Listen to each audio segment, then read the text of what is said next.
So, Jain friends, coming to the next topic. The next topic is a people's leader. तो अभी हम गांधी जी के बारे में पढ़ रहे थे, नॉन कॉपरेशन मूवमेंट चल रहे हैं, तो उसी में next topic is a people's leader, जन नेता. By 1922, Gandhiji had transformed Indian nationalism, thereby redeeming the promise he made in his BHU speech of February 1916. तो गांधी 1922 तक गांधी जी ने भारतीय राष्ट्रवाद को एकदम परिवर्तित कर दिया और इस प्रकार फरवरी 1916 में बनारस हिंदू विश्वविद्यालय में अपने भाषण में किए गए वायदे को उन्होंने पूरा किया. सो ही रिडीम्ड द प्रॉमिस, जो मैंने आपको पिछले वीडियो में बताया था. It was no longer a movement of professionals and intellectuals. Now hundreds of thousands of peasants, workers and artisans also participated in it. तो अब यह व्यवसायिकों व बुद्धिजीवियों का ही आंदोलन नहीं रह गया था. अब हजारों की संख्या में किसानों, श्रमिकों और कारीगरों ने भी इसमें भाग लेना शुरू कर दिया था. Many of them venerated Gandhiji, referring to him as their Mahatma. अब आता है दोस्तों यहाँ पे कि इनमें से कई गांधी जी के प्रति आदर व्यक्त करते हुए उन्हें अपना महात्मा कहने लगे. They appreciated the fact that he dressed like them, lived like them and spoke their language. उन्होंने इस बात की प्रशंसा की कि गांधी जी उनकी ही तरह के वस्त्र पहनते थे, उनकी ही तरह रहते थे और उनकी ही भाषा में बोलते थे. Unlike other leaders, he did not stand apart from the common folk, but empathized and even identified with them. अन्य नेताओं की तरह वो सामान्य जन समूह से अलग नहीं खड़े होते थे, बल्कि वो उनसे सहानुभूति रखते थे तथा उनसे घनिष्ठ संबंध भी स्थापित कर लेते थे. So this identification was strikingly reflected in his dress. While other national leaders dressed formally wearing a western suit or an Indian bandgala, Gandhiji went among the people in a simple dhoti or loin cloth. सामान्य जन के साथ इस तरह की पहचान उनके वस्त्रों में विशेष रूप से परिलक्षित होती थी. जहां अन्य राष्ट्रवादी नेता पश्चिमी शैली के सूट अथवा भारतीय बंदगला जैसे औपचारिक वस्त्र पहनते थे, वही गांधी जी लोगों के बीच एक साधारण धोती में जाते थे. Meanwhile, he spent part of each day working on the charkha spinning wheel and encouraged other nationalists to do likewise. वहीं गांधी जी लोग इस बीच प्रत्येक दिन वह कुछ हिस्सा, प्रत्येक दिन का कुछ समय वो चरखा चलाने में व्यतीत करते थे और अन्य राष्ट्रवादियों को भी ऐसा करने के लिए वो प्रोत्साहित करते थे. The act of spinning allowed Gandhi ji to break the boundaries that prevailed within the traditional caste system between mental labour and manual labour. So सूत कताई के कार्य ने गांधी जी को पारंपरिक जाति व्यवस्था में प्रचलित मानसिक श्रम और शारीरिक श्रम की दीवार को तोड़ने में मदद दी.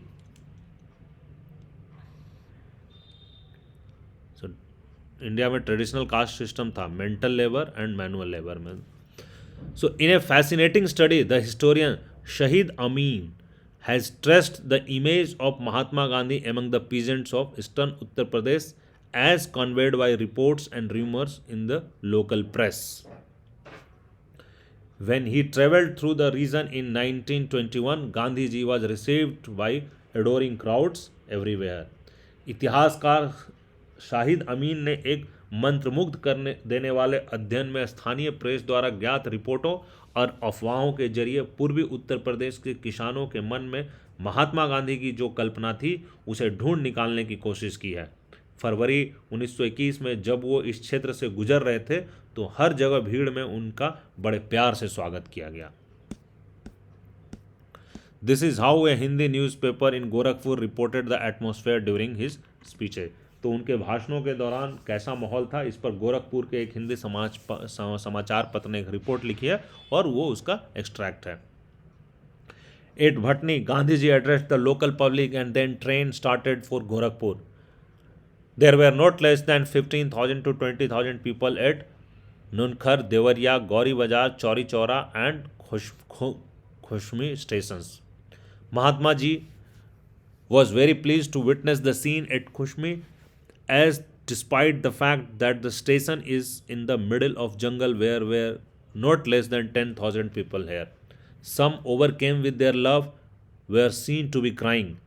At Devariya, people wanted to give Vehed donations to Gandhiji, but he asked them to give these at Gorakhpur. But at Chauri Chora, one Marwadi gentleman managed to hand over something to him. Then there was no stopping. A sheet was spread and currency notes and coins started raining. It was a sight. Outside the Gorakhpur station, the Mahatma was stood on a high carriage and people had a good darshan of him for a couple of minutes. अब बताते हैं दोस्तों इसको हिंदी में कि भटनी में गांधी जी ने स्थानीय जनता को संबोधित किया और इसके बाद ट्रेन गोरखपुर के लिए रवाना हो गई। नूनखार, देवरिया, गौरी बाजार, चौरी चौरा और कुसुमही स्टेशनों पे 15 से 20 हज़ार से कम लोग नहीं थे।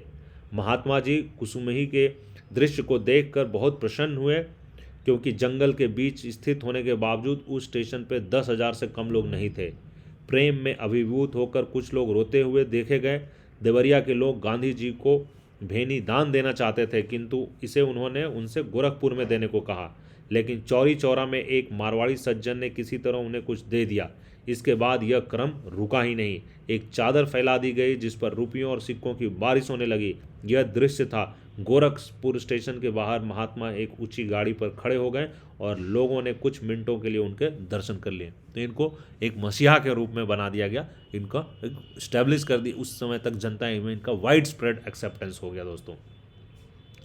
wherever Gandhi ji went, rumours spread of his miraculous powers.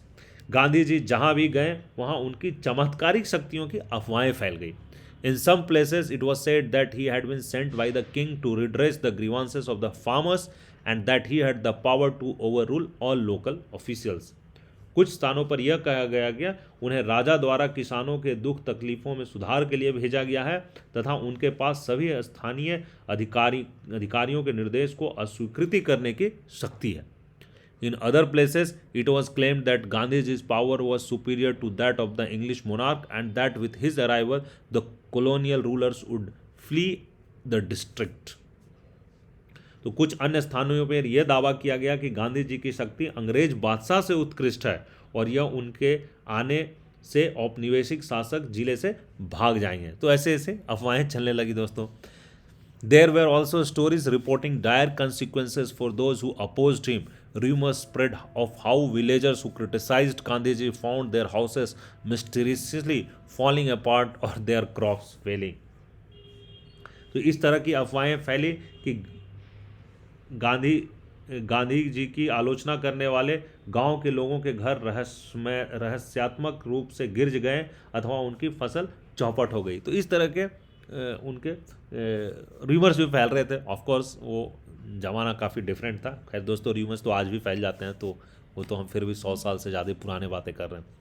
Known variously as Gandhi Baba, Gandhi Maharaj और simply as Mahatma, Gandhi ji appeared to the Indian peasant as a saviour who would rescue them from high taxes and oppressive officials and restore dignity and autonomy to their lives. तो गांधी बाबा, गांधी महाराज या फिर सामान्य महात्मा जैसे अलग अलग नामों से ज्ञात गांधी जी भारतीय किसान के लिए एक उद्वारक के समान थे, जो उनकी ऊंची करों और दमनात्मक अधिकारियों से सुरक्षा करने वाले और उनके जीवन में मान मर्यादा और स्वायत्ता वापस लाने वाले थे, ऐसा उनको लगता था। सो गांधीजी's appeal among the poor and peasants in particular was enhanced by his ascetic lifestyle and by his shrewd use of symbols such as dhoti and चरखा।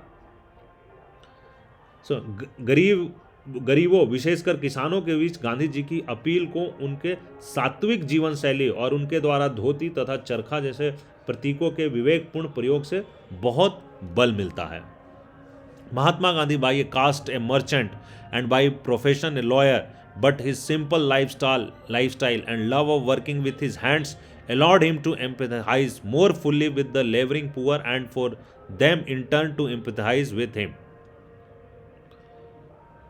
महात्मा गांधी एक व्यापारी थे और पेशे से वकील थे, लेकिन उनकी सादी जीवन शैली तथा हाथों से काम करने के प्रति उनके लगाव की वजह से वो गरीब श्रमिकों के प्रति बहुत अधिक सहानुभूति रखते थे तथा वो बदले में वो लोग गांधी जी को सहानुभूति से रखते थे। Where most other politicians talked down to them, Gandhiji appeared not just to look like them but to understand them and relate to their lives. जहाँ अधिकांश अन्य राजनीतिक उन्हें कृपा की दृष्टि से देखते थे, वहीं यह न केवल उनके जैसा दिखने बल्कि उन्हें अच्छी तरह समझने और उनके जीवन के साथ स्वयं को जोड़ने के लिए सामने आते थे. So while Mahatma Gandhi's mass appeal was undoubtedly genuine and in the context of Indian politics without precedent, it must also be stressed that his success in broadening the basis of nationalism was based on careful organization. Mahatma Gandhi का जन सुराज निसंदेह कपट से मुक्त था और भारतीय राजनीति के संदर्भ में तो बिना किसी पूर्वाधारण के यह भी कहा जा सकता है कि राष्ट्रवाद के आधार को और व्यापक बनाने में उनकी सफलता का राज उनके द्वारा सावधानी पूर्वक किया गया संगठन था. New branches of the Congress were set up in various parts of India. Bharat के विभिन्न विभिन्न क्षेत्रों में कांग्रेस की नई शाखाएं खोल दी गई.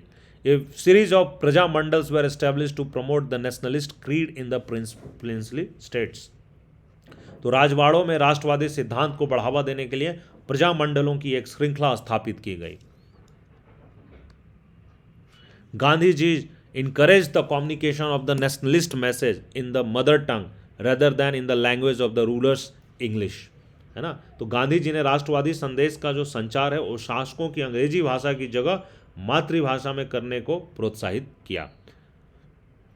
Thus, the provincial committee of the Congress were based on a linguistic regions rather than on the artificial boundaries of British India. इस प्रकार कांग्रेस की जो प्रांतीय समितियां ब्रिटिश भारत की कृत्रिम सीमाओं की अपेक्षा भाषाई क्षेत्रों पर आधारित थी. In these different ways, nationalism was taken to the farthest corner of country and embraced by social groups previously untouched by it. इन अलग अलग तरीकों से राष्ट्रवाद देश के सुदूर हिस्सों तक फैल गया और अब इसमें वो सामाजिक वर्ग भी शामिल हो गए जो अभी तक इससे अछूते थे. तो उन्होंने बहुत ही सोच समझकर कांग्रेस को आगे बढ़ाया कि कैसे करना है. आर्टिफिशियल ब्रिटिश इंडिया की आर्टिफिशियल बाउंड्रीज को उन्होंने नहीं फॉलो किया. उन्होंने लिंग्विस्टिक आधार पर उन्होंने अपने जो कांग्रेस के ब्रांचेज है, कमिटीज है, ऐसे बनाई जिससे ताकि वो जनता के बीच जुड़ सके, जनता के बीच शामिल हो सके और जनता से कनेक्ट कर सके. By now among the supporters of the Congress were some very prosperous businessmen and industrialists. तो अब तक कांग्रेस के समर्थकों में कुछ बहुत ही समृद्ध व्यापारी और उद्योगपति भी शामिल हो गए थे. Indian entrepreneurs were quick to recognize that in a free India, the favors enjoyed by their British competitors would come to an end. भारतीय उद्यमियों में यह बात जल्दी ही समझ ली थी कि उनके अंग्रेज प्रतिद्वंदी आज जो लाभ पा रहे हैं, स्वतंत्र भारत में ये चीज़ें समाप्त हो जाएगी. Some of these entrepreneurs, such as G.D. Birla, supported the national movement openly. Others did so tacitly. तो जीडी बिरला जैसे कुछ उद्यमियों ने राष्ट्रीय आंदोलन का खुला समर्थन किया जबकि अन्य ने ऐसा मौन रूप से किया. Thus, among Gandhiji's admirers were the both poor peasants and rich industrialists. Although the reason why peasants followed Gandhiji were somewhat different from and perhaps opposed to the reasons of the industrialists.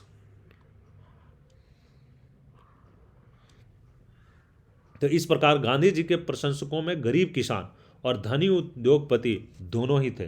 हालांकि किसानों द्वारा गांधी जी का अनुकरण करने के कारण उद्योगपतियों के कारणों से कुछ भिन्न था और संभवतः परस्पर विरोधी भी थे. मतलब गांधी जी को जो गरीब जिस रीजन से समर्थन कर रहे हैं और उद्योगपति जिस रीजन से समर्थन कर रहे हैं वो रीजन आपस में एक दूसरे के विरोध में थे, लेकिन दोनों गांधी जी को समर्थन कर रहे थे. ये बड़ी बात है दोस्तों.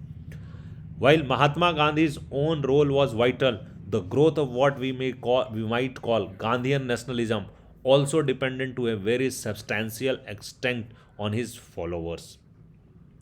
हालांकि महात्मा गांधी की स्वयं बहुत महत्वपूर्ण भूमिका थी, है ना, लेकिन गांधीवादी राष्ट्रवाद का विकास बहुत हद तक उनके अनुयायियों पर निर्भर करता है.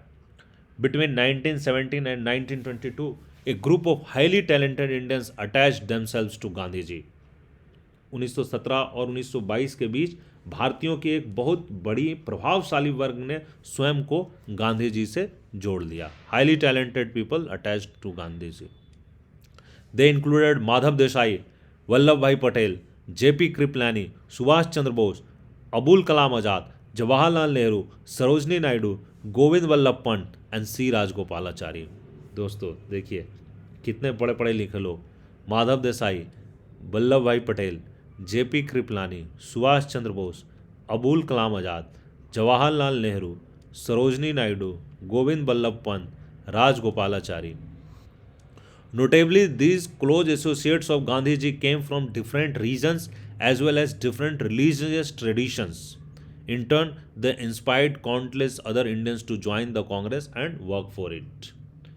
तो गांधी जी की ये जो घनिष्ठ सहयोगी विशेष रूप से भिन्न भिन्न क्षेत्रों के साथ भिन्न भिन्न धार्मिक परंपराओं से आते थे, वो अलग अलग क्षेत्र और अलग अलग धार्मिक ट्रेडिशन से थे। इसके बाद उन्होंने अनगिनत अन्य भारतीयों को कांग्रेस में शामिल होने और इसके लिए काम करने के लिए प्रेरित किया। अब और कांग्रेस जो उसका कैरेक्टर है वो मल्टी ट्रेडिशंस हो गया, मल्टी रिलीजियस हो गया, मल्टी रीजन्स हो गया, तो उसमें और ज़्यादा लोग कांग्रेस में जुड़े। Mahatma Gandhi was released from prison in February 1924 and now chose to devote his attention to the promotion of homespun cloth khadi and the abolition of untouchability. Mahatma Gandhi को फरवरी 1924 में रिहा कर दिया जाता है, जेल से रिहा कर दिया जाता है, और रिहा होने के बाद वो अपना ध्यान कपड़े बुनने, खादी को बढ़ावा देने और छुआछूत को हटाने में, एबोलिशन ऑफ अनटचेबिलिटी में अपना वो फोकस बढ़ा देते हैं।